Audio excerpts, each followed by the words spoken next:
La main droite était réservée aux actions vigoureuses, difficiles ou dures. La main gauche était réservée aux actions douces, légères.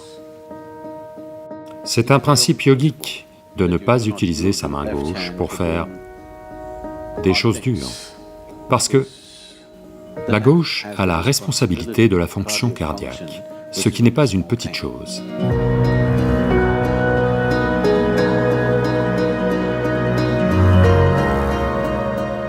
Sadhguru, j'ai remarqué qu'en Inde, il y a une sorte de préjugé contre la main gauche.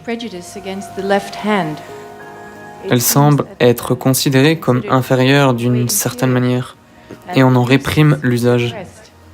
J'aimerais connaître la cause profonde de cela. Et de plus, je sais que la main gauche est connectée à l'hémisphère droit du cerveau, qui est responsable de la pensée holistique et de l'intuition et de ce genre d'activité.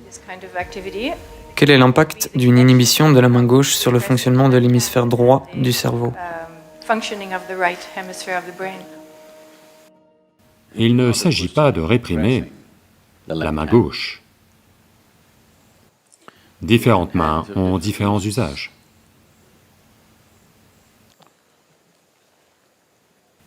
Tous les Indiens baissent la tête. Ils ne veulent pas que j'en parle.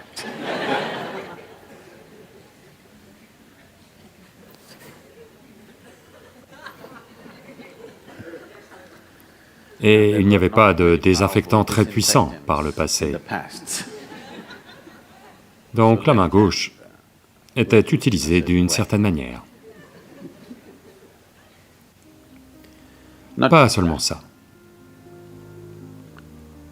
La main droite était réservée aux actions vigoureuses, difficiles ou dures.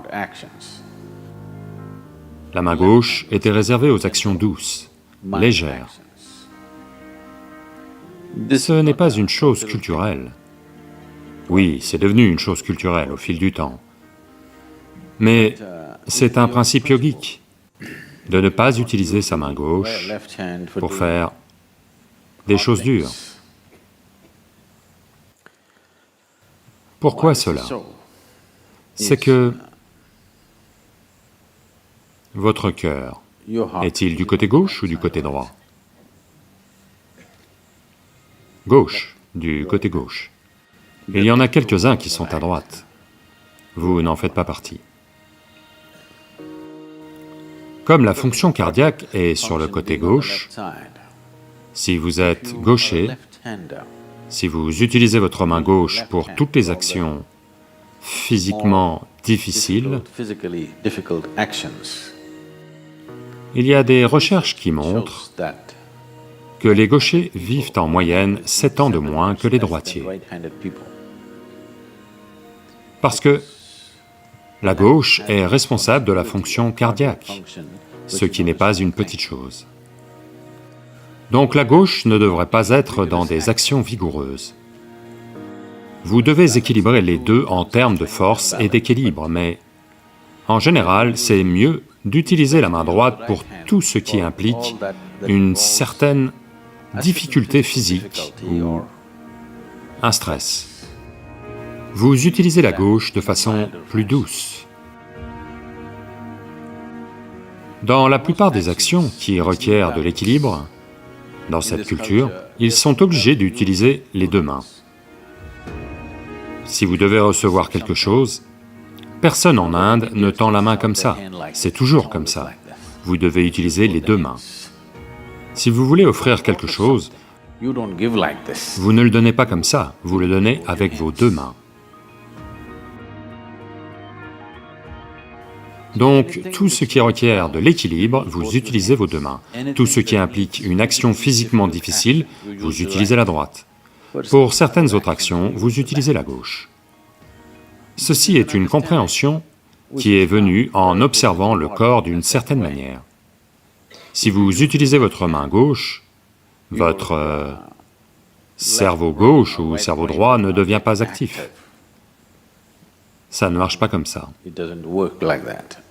Autrement, tous les gauchers auraient dû avoir le cerveau en ébullition.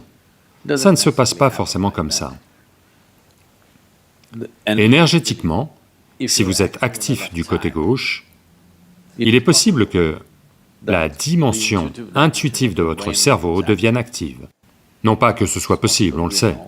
Et on a tout un tas de sadhanas pour la gauche. Si vous êtes allé au temple Devi, tout est du côté gauche. Parce que, en vous, ceci est Ida, ceci est Pingala, ceci est masculin, ceci est féminin. Le féminin doit être traité d'une certaine manière, et le masculin très différemment. Parce que la qualité essentielle de ce que sont le masculin et le féminin est fondamentalement différente. Ce n'est pas une question de... C'est très rudimentaire que les gens se demandent lequel est supérieur. C'est un mental rudimentaire qui se demande lequel est supérieur. Ce n'est pas une question de supériorité, c'est une différence. Si vous ne reconnaissez pas la différence, vous ne serez pas sensible à la vie. Si vous essayez de tout égaliser, toute sensibilité à la vie disparaîtra. Vous devez reconnaître la différence. Mais une différence n'a pas forcément à se traduire par un processus discriminatoire. Les différences sont des différences. Elles ne sont pas discriminatoires par nature. En ce moment, les hommes n'ont pas le droit d'aller dans ce bassin. Est-ce discriminatoire? C'est juste une différence.